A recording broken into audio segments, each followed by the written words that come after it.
Subconsciente, tendência voltada para a vida. Mais de 90% da vida mental do homem é subconsciente. Se não usamos esse poder maravilhoso, condenamos-nos a viver dentro de limites muito estreitos. Os processos do subconsciente são sempre construtivos e voltados para a vida. O subconsciente é o construtor do nosso corpo. Ele dirige todas as funções vitais. Trabalha 24 horas por dia e jamais dorme. Faz tudo o que pode para nos ajudar e evitar que qualquer mal nos aconteça. Em contato com a vida infinita e a sabedoria sem limites, seus impulsos e ideias orientam-se sempre para a vida. As grandes aspirações, inspirações e visões de uma vida mais elevada e nobre têm nele sua origem. Não podemos discutir racionalmente nas nossas convicções mais profundas porque elas não nascem na mente consciente, mas no subconsciente. O subconsciente fala-nos em instituições, impulsos, palpites, insinuações, ânsias e ideias. Está sempre nos dizendo para nos elevarmos, transcendermos, crescermos, avançarmos, nos aventurarmos e escalarmos maiores alturas. A ânsia de amar, de salvar a vida de outrem, provém das profundidades do subconsciente. Durante o grande terremoto e incêndio em São Francisco, em 18 de abril de 1906, por exemplo, inválidos e aleijados, recolhidos ao leito durante longo tempo, levantaram-se e praticaram prodígios de bravura e resistência. Neles aflorou o desejo intenso de, qualquer que fosse o perigo, salvar outras vidas. E o subconsciente respondeu-lhes dando-lhes as forças de que necessitavam. Grandes artistas, músicos, poetas, oradores, escritores sintonizam com o subconsciente e dele recebem estímulo e inspiração. Robert Louis Stevenson costumava, antes de dormir, encarregar o subconsciente de bolar histórias enquanto dormia. E formou o hábito de lhe pedir que concebesse uma boa história vendável quando caía o saldo de sua conta corrente. Segundo Stevenson, a inteligência da mente mais profunda lhe dava a história, episódio por episódio, como se fosse uma novela. Esse fato demonstra que a mente subconsciente pode, por nosso intermédio, falar em termos nobres e sábios sobre os quais a mente consciente nada sabe. Em muitas ocasiões, Mark Twain confessou que jamais trabalhou na vida. Todo o seu humor e as histórias notáveis foram resultado de sua capacidade de obter acesso ao tesouro inesgotável. Como o corpo retrata o funcionamento da mente? A interação entre as mentes consciente e subconsciente requer uma reciprocidade semelhante entre os correspondentes sistemas nervosos. O sistema cérebro-espinhal ou voluntário é o órgão da mente consciente. O sistema nervoso autônomo desempenha idêntico papel no que interessa ao subconsciente.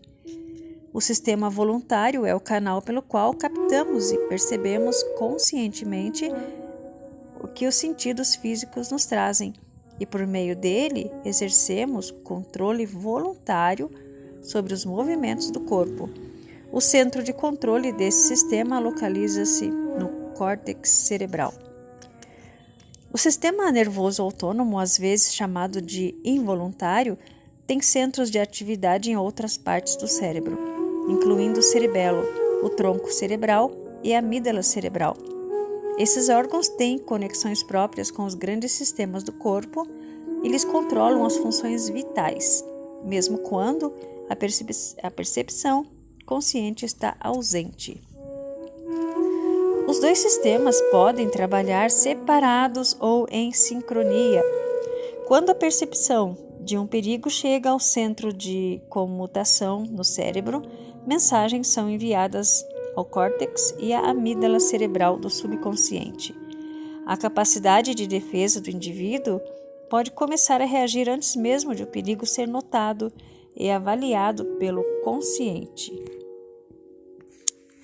Uma maneira simples de focalizar a interação mental e física é compreender que a mente consciente capta uma ideia que é traduzida em uma série correspondente de impulsos elétricos no sistema nervoso voluntário. Este, por seu lado, liga uma corrente semelhante no sistema autônomo, passando dessa maneira a ideia à mente subconsciente, que é um instrumento criativo, e é dessa maneira que pensamentos se transformam em atos.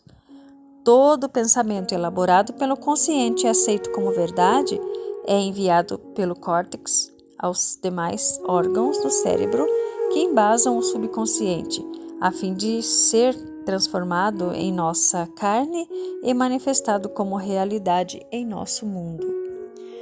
Há uma inteligência encarregada de zelar pelo corpo. Quando estudamos o sistema celular e a estrutura dos órgãos, tais como olhos, ouvidos, coração, fígado, bexiga, etc., descobrimos que eles consistem em grupos de células que, por sua vez, transformam a inteligência coletiva que lhes permite funcionar em conjunto. Eles recebem ordens e executam-nas de forma dedutiva, atendendo a uma sugestão da mente mestra, o subconsciente. Um estudo cuidadoso de organismos unicelulares mostra-nos o que acontece em nosso corpo complexo. Embora não possua órgãos, o organismo unicelular ainda assim fornece prova de ação e reação mental, ao desempenhar as funções básicas de movimento, alimentação, assimilação e eliminação. Muitos dizem que há uma inteligência que cuidará de nosso corpo se a deixarmos agir. Em certo sentido, isso é verdade. O problema é que a mente consciente interfere sempre com sua prova sensorial baseada em aparências. Disso resulta o poder das falsas crenças, medos e meras opiniões. Quando medos, falsas crenças e moldes negativos de pensamento são levados a produzir uma impressão no subconsciente, por meio de condicionamento psicológico e emocional, ao subconsciente não resta alternativa a não ser agir de acordo com as especificações da planta arquitetônica que lhe é oferecida. O subconsciente trabalha ininterruptamente para o bem geral. O eu subjetivo existente em todos nós trabalha sem descanso para o bem geral, refletindo o princípio inato de harmonia residente em todas as coisas. A mente subconsciente tem vontade própria e é incontestavelmente real. Funciona dia e noite, quer queiramos ou não. É a construtora de nosso corpo, embora não possamos ver, ouvir ou sentir coisa alguma enquanto ela o constrói. É um processo que se desenvolve em silêncio. O subconsciente é dotado de uma vida própria que sempre se volta para a harmonia, a saúde e a paz.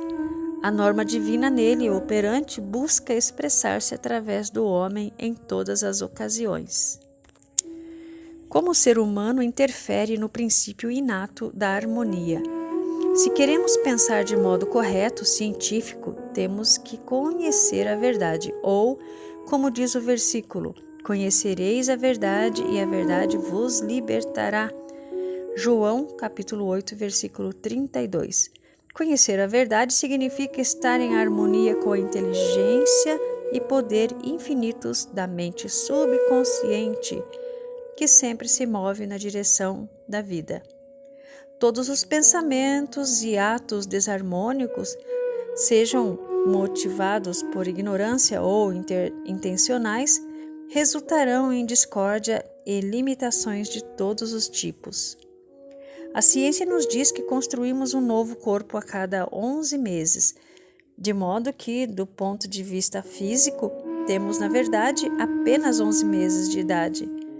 Se reintroduzimos defeitos no corpo através do medo, raiva, ciúme e má vontade, só temos que culpar a nós mesmos. Somos a soma total de nossos pensamentos. Podemos nos recusar a abrigar pensamentos e imagens negativas. Se queremos afastar a escuridão, acendemos uma luz. Para combater o frio, usamos aquecimento. A maneira de eliminar o pensamento negativo consiste em substituí-lo por bons pensamentos. Afirme o bom e o mal desaparecerá.